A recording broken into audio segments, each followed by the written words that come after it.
beaucoup na ba congolais nyonso o bazali kolanda biso de partout na pesi mbote na pesi mbote na ba bazali kolanda na États-Unis d'Amérique Amérique mobimba na ba pays nyonso na pesi mbote na pesi mbote na ba bazali kolanda na Europe ba bazali na France Belgique Allemagne Espagne partout Angleterre na pesi tout mbote na pesi mbote pe na ba bazali kolanda na kati Afrique ba bazali na Afrique du Sud Angola partout na pesi tout mbote eza ya bino vraiment Stanley Boy chukwa ko baza lolenge bobenga kanga bino tout na yebi vraiment ke na tongo ya lelo na ye lisusu mpona kopesa bino banalise ya mike se mboka na biso bandeko tokosolola vraiment 3 points lelo oyo tokomeka koanalyse na bino pendant 40 minutes po boyeba maye ezali koleka na kati ya mboka na biso nazali kopesa mbote na bandeko tu bazolanda nga na Grand Bandundu surtout baye bazali na Fresh Bulungu Basimanimba Okokabaka partout Grand Bandundu mobimba na pesi bino tu mbote na pesi pe mbote na baye bazali kolanda nga na Grand Équateur baye bazolanda nga na Congo Central Est de la République Grand Katanga Grand Kasai awa na Kinshasa soko zo commenter komelanga place ozali ekosala nga bien makasi. Donc, vous aimez l'émission, vous s'abonner, vous liker, vous commenter et vous allez bien makasi pour et ça l'a bien lobina ya koloba lisusu. Bande konangai makambu eza ya koyinda, makambu eza ya koyinda à l'est de la République. Lolenga tozo solo na bino makambu eyindi na nenga mabe. Parce que banguna ya République démocratique du Congo, bazwa ki ngo lokola ba aventure. Bazwa ki ngo lokola ba G. Mais makambo eza na kati ya kobeba du jour au jour surtout côté ya banguna ya République démocratique du Congo nde yango nomoni avant na banda nalingaki nayebisa bao nyonso bazotelema na ba TV et surtout l'armée numérique ya Paul Kagame oyo ezali général na bango Pierrot Louard wazali en tête ya armée numérique na bango les recruteurs ya ba communicateurs congolais pour bakende ko communiquer en faveur de Rwanda. Nazo tout naye apesa nga tension naye eza niveau nous.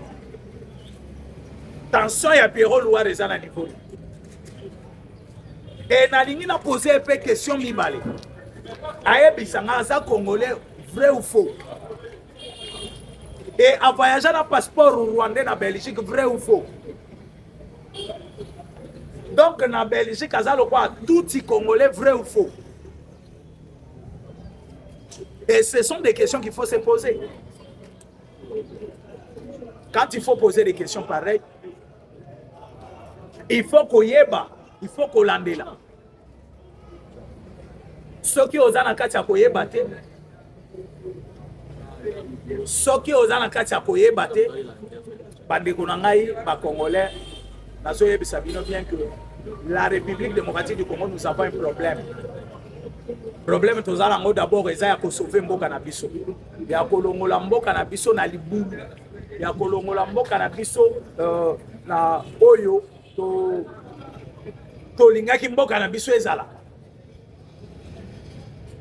parce que Pierrot Louard ba communicateur nyonso a recruter babanda ko finga les régimes en place babanda ko critiquer les régimes en place il faut ayeba. Il faut ayeba pe asosola que non chaque chose a son temps. Chaque chose a son temps. Awa façon makambo ekomi ko bebe la bango malembe mali. Pierrot Louard yana na Belgique. Avant na kota na masolo mususu na liki vraiment na vendre la place wana makasi. Pierrot Louard na Belgique asa lokola tout congolais. Et soko ke na Belgique wana okotika la kokuta baluba belge bazati okotika la kokuta bambala belge bazati ezakaka ke congolais mais belge okoyoka ba ebiso teke omutete la belge azati. Mais comment ça fait-il que quand on arrive au Congo ozomona ono bazobenga bango ndenge nini na Congo tokomo les tuti congolais? Non, nous allons na tribu moko boy na Congo babenga ka batuti te. Tribu moko na kati ya Congo na biso batuti ezalaka te. O le Banyamulenge ezalaka te. Vous êtes des Rwandais, mais la nationalité congolaise bokoki kozwa. Oui, ça c'est vrai. mais bozala tribu moko oyo bino bokoki kosala na kati ou bien bobanda kodéclarer mabele na kati non omona par exemple batetela na Belgique babimi ono tozolinga ndenge tosali bambula ebele Belgique apesa biso mpe parti ya mabele ekoma ya biso batetela ya Belgique te okoyoka kaka bacongolais là-bas il n'y a pas question de tribu là-bas il y a question de nationalité. Là-bas, il y a question de nationalité. Et là, on a koyebi Sabino pe na ajouter que Pierrot Loire peut nous expliquer Azali a voyagé qui n'a passeport rwandais vrai ou faux. Azali congolais vrai ou faux. Ayebi Sabiso. Parce que Pierrot Loire n'a pas ça qui n'a pas de détails. Quelqu'un qui travaillait dans Digital Congo jusqu'en 2019. En 2019, Pierrot Loire a démissionné dans Digital. Au nom Kabila Bazo Foutaïbete, Pierrot Loire a bandit qu'au fin de la Kabila. 2019, pour critiquer Kabila. 2020, 2021, Pierrot Loire a invité dans Bukangalonzo. Baké Kosa la émission dans Matata Mponi. Avant Koutuba Kenya. Pierrot Loire a bandagi déjà pour critiquer le gouvernement et le régime en place. Plus jamais au Congo, on peuple moro et babino non. Ils sont tous abattés là. Il faut Belgique appeler ça bisopé mabélé. Ils sont tous peut-être Balouba. Il faut France appeler ça bisopé mabélé. Ça ne se fait jamais. Au Koki cause nationalité, mais tu n'as pas droit à mabélé. Et c'est le contraire maintenant chez nous. C'est le contraire. Il y a que non les Banyamourenga. Les tout Rwandais, na Congo, bazo déclaré mabélé. Ça ne se fait jamais. Et ça, la magasin. Et le plan, je vous dis, Rwandais. Leur plan, ce n'était pas de pouvoir, mais leur plan, ils allaient balkaniser les Congo. Donc, on a le président Oyo Bayeba qui est capable de manipuler. Capable de manipuler. Et vous avez suivi tous Jean-Pierre Bemba. Kabila n'est pas congolais. Bemba a été clair les samedis.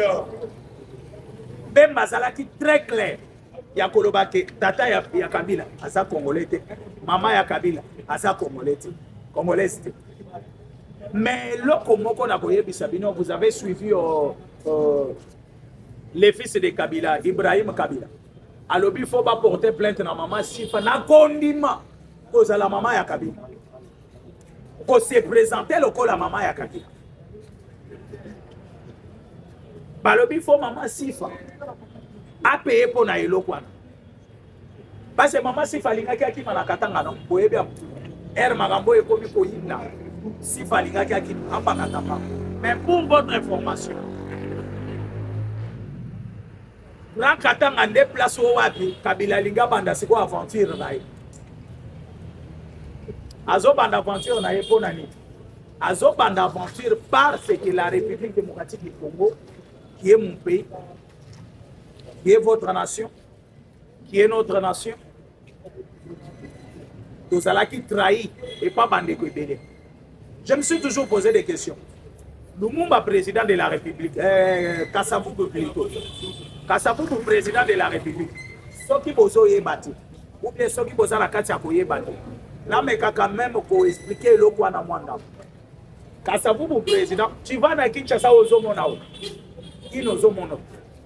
Langue mandaki koloba masebe ki Congo, il n'y a pas lingala ici à Kinshasa. Allez demander dans l'histoire, on va vous expliquer. On parlait du Congo partout. Mais après Deuxième Guerre mondiale, tout le militaire congolais, parce que la plupart des militaires autres à l'époque belge, et belé que toujours les gens de l'Équateur. Parce que Wana et Zalaga vraiment Moussala au Bango Balingaka. Ils sont partis. Na retour na Bango na Kinshasa. C'est comme ça que tous les jeunes de cette époque-là, comme il faut que vous êtes jeunes ou bien vous êtes yanké, il faut le Balingaka. Mais la langue parlée à Kinshasa, c'était le Congo. Après, Mobutu a eu besoin de pouvoir. Lingala était partout. Là, ce n'était pas la tribalisme. Quand on parlait du Congo partout à Kinshasa, ce n'était pas le tribalisme. Excusez-moi, mais j'aime montrer l'esprit où ils allaient dans Kati, où ils battent ça dans Kati à Congolais. Et je l'ai toujours dit aux gens, au lieu de combattre les systèmes, bisoto combataka, par individu. Sachez bien que si on combat les individus, le système reste. Le système reste. Ce qui système exotique en place, sachez bien qu'on aura des problèmes. Au lieu de combattre ce qui s'est fait avec Kassaboubou, il faut combattre l'individu Kassaboubou. Au lieu de combattre ce qui se faisait avec Mobutu, il faut combattre l'individu Mobutu. Donc il y a une époque à Mouzé. Mouzé a commis président. Donc soyez les soldats nyonso. Donc Mouzé nyonso pour on a la facilité, il faut parler le soyez. Kabila y a vu. Et d'ailleurs, avec Kabila, il y a les gens qui ont changé même l'identité. Azalaka Moutouaba, nous nommons comme Moussoaï. Azalaka Moukongo, mais a commis Moussoaï.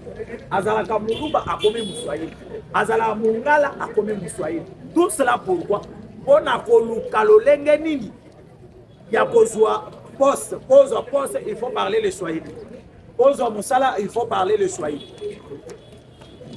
Et ça, les Congolais ne voyaient pas cela. Arrivé aussi au moment, il y a Félix. Au moment où il y a changé d'identité, et aujourd'hui, si quelqu'un parle Tchoulouba, il est très bas. Et au moment où système où il y a maté, où il y a un système où combattre l'individu. Et c'est ce qui nous pose des problèmes aujourd'hui. Et si on ne doit plus combattre les systèmes, on aura toujours des problèmes sérieux. On aura toujours des problèmes sérieux. Mes chers amis, je pense très bien que dans le dossier à Pierrot Loire, Oyo a voyagé à Kenya, en Belgique, un passeport, passeport rwandais. Mais arrivant en Belgique, vous savez tous, Oyo Pierrot Loire a Zalakatia Kosala. Vous savez tous, Oyo Pierrot Loire a Zalakatia Kosala. Bande Konanga Congolais. Pierrot Loire a quitté le Congo en 2021, mais arrivant en 2025, Pierrot Loire nous dit comment il a des bâtiments, il a des parcelles, il a plus de 5. Azolo Badien, j'en ai plus de 5. Mais les lots, Pierrot Loire a l'obaki, c'est tout à fait normal de taxer les Congos et Zambo Kate parce que c'est un Sénégalais. Pierrot Loire, c'est un Sénégalais.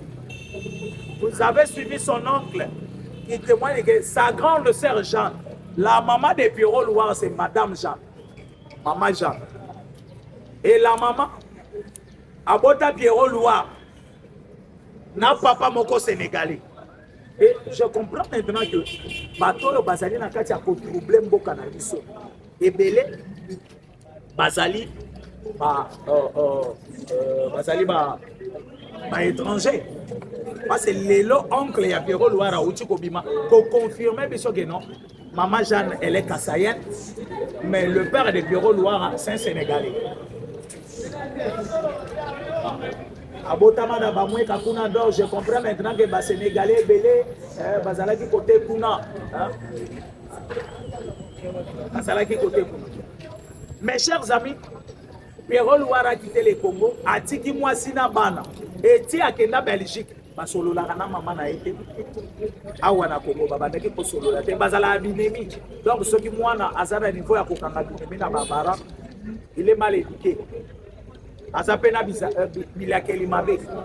Si vous ne comprenez pas bien, azara bilakeli mabe. Et je comprends que si Pierrot Loire a zosa la vie a zosa la, eza bilakeli mabe o eza na katia kolanda. Alors moi la dossier na pas c'est koloba dossier na mingi eza ko pesa egaz. Bisognon sont Tolandi, Jean-Pierre Bemba. Tolandi, Oyo Baso Benga, Thérèse Kayikwamba. Thérèse Kayikwamba à l'obi boy. À l'obi les chefs de l'État. Azana ligne rouge, Oya Tchaki, entre Yena ba M23. Sachez bien que ligne rouge a notre côté à la Kokati Samote. Mais nous sommes prêts à dialoguer avec les M23. pourquoi Kaikwamba a dit ça? Que Nassina expliqua qu'il dit non, la République démocratique du Congo. Nous allons oyo bazo benga nous allons kina o loko topé tolinga ki topé ça na Kagame mais na lolendo ya Kagame na orgueil na ye aboya eloko tolinga ki topé ça Kagame a voulu diriger la République démocratique du Congo. Kagame comme azalaki trop sûr na ba soda na ye ba infiltré na ye bazalaki partout, il n'avait pas le temps. Il y a qu'à raisonner même 2 fois avant de refuser mission Topé Sakaï. Et si vous le savez, dans le début à pouvoir, il y a Félix. Félix est parti dans Rwanda 3 fois. Kagame a yawa na Congo 3 fois, 4 fois je pense. Une fois ici à Kinshasa, 3 fois à l'est de la République. Et 4e fois, il y a jour où Kagame a yaki kotala descendu à un volcan, le chef de l'État.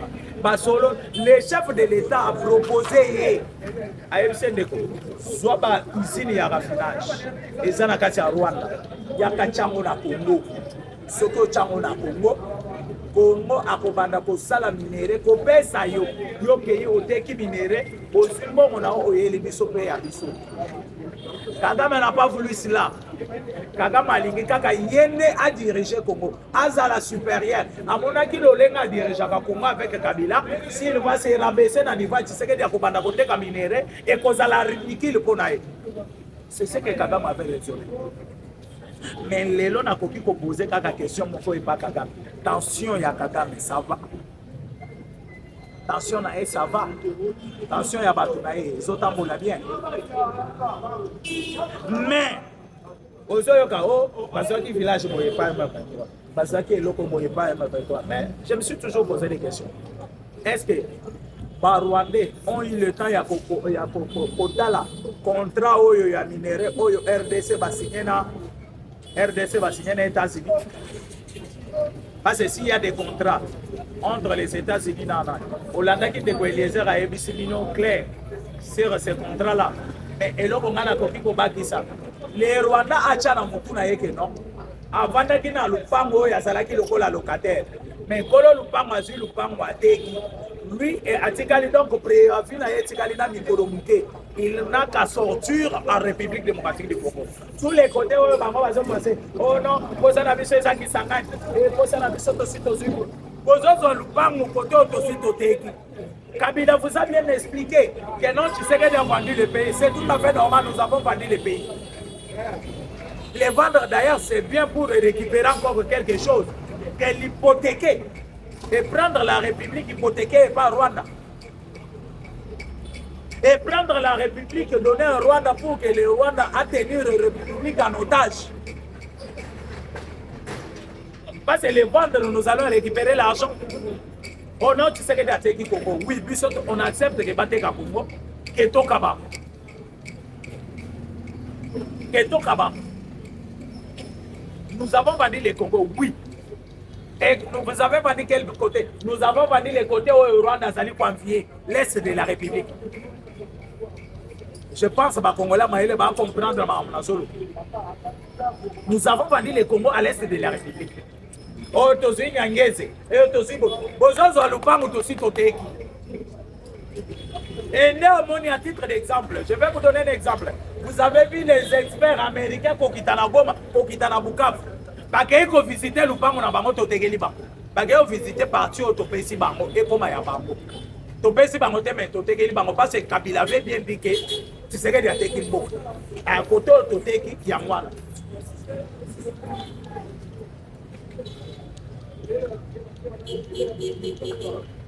Toteki les côtés de l'Est. Toteki Katanga. Toteki. Les Congolais intelligents vont comprendre ma monnaie.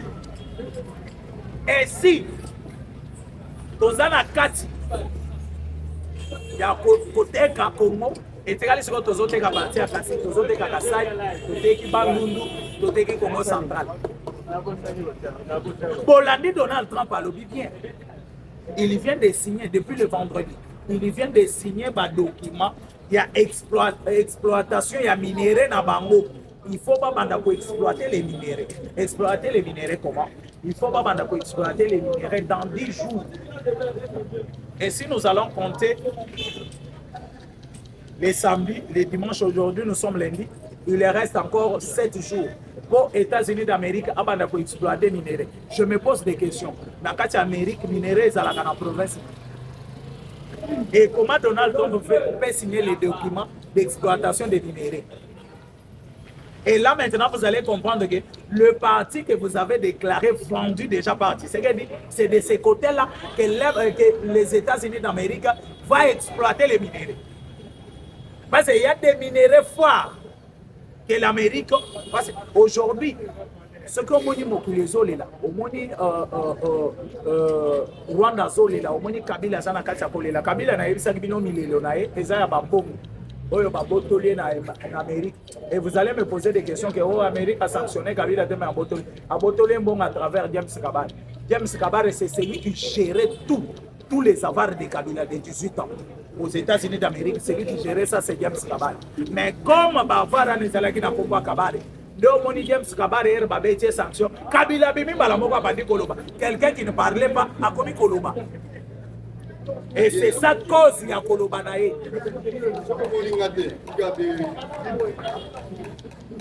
Soko moni makelele oyo azana kati ya kosala. Makelele Kabila azana kati ya kosala. Eza pona mbongo oyo bakangi. Mais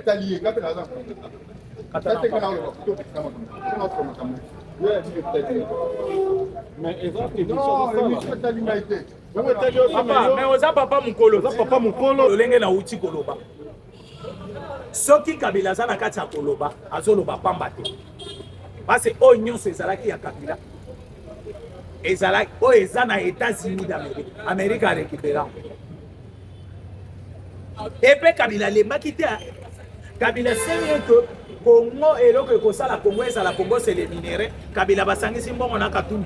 Bake les corrompre la Maison Blanche de façon que Maison Blanche ba contrat za na République démocratique du Congo il faut bakata. Pourquoi? Parce que les codes des miniers ou bien ma décision aux États-Unis d'Amérique, il faut minérer à Congo et à la certifier. Dès que minérer et qu'on a la certifier, on aura maintenant bango. Parce que maintenant la difficulté, il y a ni sous minérer. Parce que nous avons des échos de partout. Bazala ba société où ils allaient exploiter ba minéraux, où bachana ba komba ba indien, bachana ba komba ba chinois, ils allaient exploiter ba minéraux, bazo continuer côté ka et à partir maintenant il y a contrat wana ba kozala na difficulté. Société à mon côté, à côté ka les sous minéraux, si ce n'est que les États-Unis d'Amérique. Côté minéraux ou les poissons minéraux, il faut passer par les États-Unis. On va commencer à acheter les minéraux certifiés. Et c'est là maintenant, au moment où on commence à la carte à qualité. Et là, on commence à la carte à Kochama télé.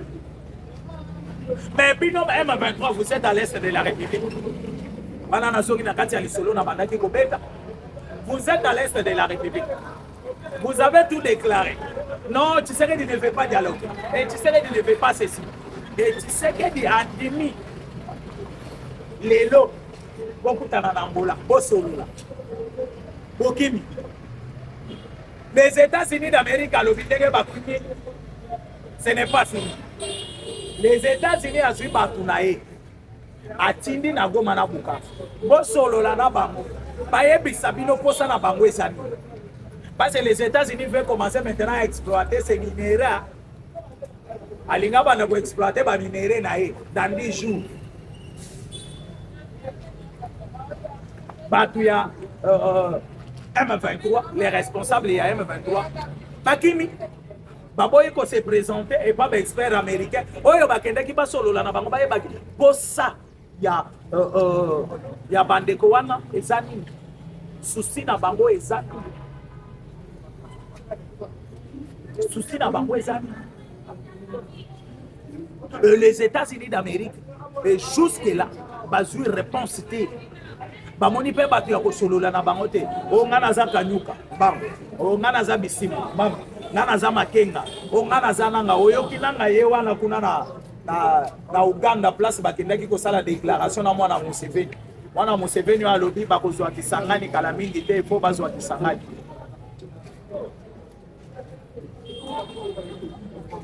Et vous connaissez, Azolo bien que vous connaissez bien l'histoire de Kisangani. Et ils ont abandonné maintenant les experts américains à l'est de la République. Les experts passent jusqu'à le 27. Vous savez tous, dernière date où il va faire ça qui Paul Kagame, c'est le 28. Comme date va faire ça qui est le 28, vous voyez que Paul Kagame a persisté, il y a et c'est par là que nous allons comprendre que non. Et malgré cela, ma village au bazo soit pendeni à Kisangani.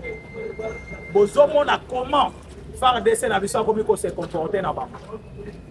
Bozo mona comment la République démocratique du Congo a commis qu'on soit sikoyo oyo bazo benga supériorité de colonie à M23 parce qu'il n'y a plus encore beaucoup de traîtres et les restes des traîtres qui sont là dans l'armée, ils ne savent pas que Nini Koki Kokome la bango le lotolo. Bazana kati ya kobanga ya makasi. Bamoni bandeko na bango oyo baza ozare. Bamoni bandeko na bango oyo bazana kati ya kosambisa lolenge bazo sambisa bango. Bazo sambisa bango pas que parce que bazaba non, sont des traîtres. Bazali ba traître. Quand je dis des traîtres, baza ba traître. Bandeko nanga ba congolais. Balandi ya masolo na zo beta. Balandi ya République démocratique du Congo. Et si vous continuez à profondeur à masolo, oyoki Thérèse Kayikwamba. Alobi clair. Alobi boye. Il faut tokota. Na masolo siko na barwande. Nous sommes maintenant prêts. Il y a pour solo là na barwande. Mais ligne rouge. Donc franchir des lignes rouges. Donc on va sa ligne rouge. Ligne rouge kotika la kaka ligne rouge le lenge to solo là. Ligne rouge kotika la kaka ligne rouge. Le lenge ba congolais nyonso bayebi. Mais ce que nous sommes maintenant prêts, cela veut dire qu'auparavant les Congolais n'étaient pas encore prêts de causer avec l'M23. Et si vous ne le savez pas, l'M23 sont qui va commis au Béni Sabango, Babeni Bango Nangola, Baboyi Koya, Bakini, des experts américains, Baketi Nagoma, Babeni Sibango de façon que Boya Boye Sabiso Souci Nabino Zani, par responsable de M23 Nyonso, Bakimi Bakeo Rwanda. Le problème, c'est quoi? Les Lobolani, c'est le ministre des Affaires étrangères à l'Obinon. Les Congos nous sommes prêts de causer avec l'M23. Le problème, c'était quoi? L'M23, Zalakine et Lokwabanda qui convisé. N'a pas déclaration na bango. Peut-être n'a pas réclamation na bango. Et Loko Yobango Babanda qui convisé, c'est que Diazou a Kabiamo. Et vous allez me demander que Lokwamo est Zalakine. L'M23 na yebisibino na ibande la mission que Félix a commis président. Aké na Rwanda 3 fois. Kagame a na Congo 4 fois. Ba solo li don na beaucoup tani na ba onyon so na bazo solo. Tu sais que dazo yebisa Kagame clair. De communere za Congo. Olie ba Congolais ba kufa. Ozana ba usine ya raffinage na kati ya mboka na yo ya ba américain, ya ba français, ya ba zoa ba usine na eye na Congo. Tobandi ko exploiter minerai. Yo zulo ke yo teki. Boyo pesi Congo mbongo na ye, yo zui ba pourcentage na. Kagame n'a pas voulu cela.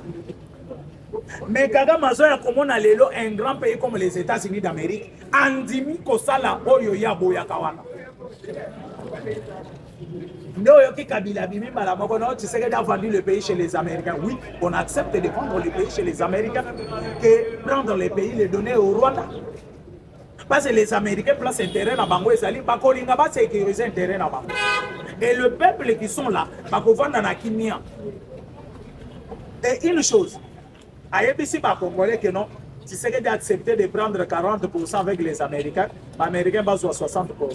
Et je vais vous dire l'avantage de la République démocratique du Congo. Si Kabila peut-être l'université de Kara à Kenda, et ça y a Bozalaga, Bourik Bongo, ils a passé.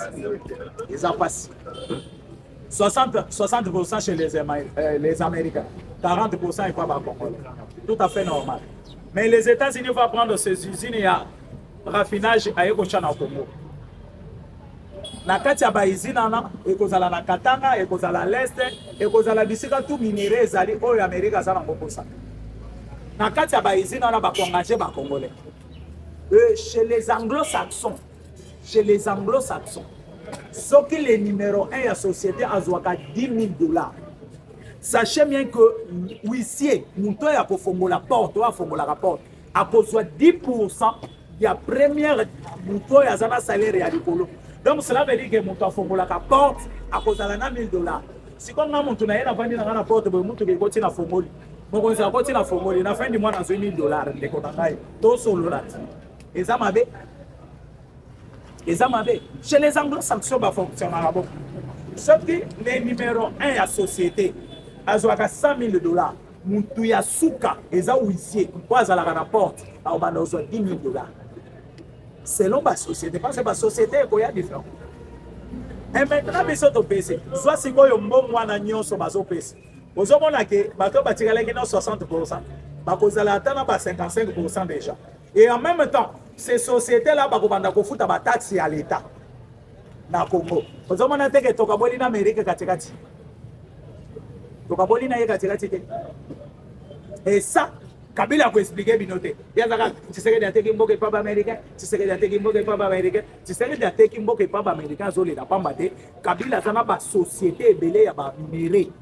Oyo abimisango ya baindien, abimisango ya ba chinois, abimisango ya même bakolo ba société na ba chinois. Mais tous ces chinois là ba yebi bien que biso place auto za ba étiquette à pamba, kolo masolo c'est Kabila.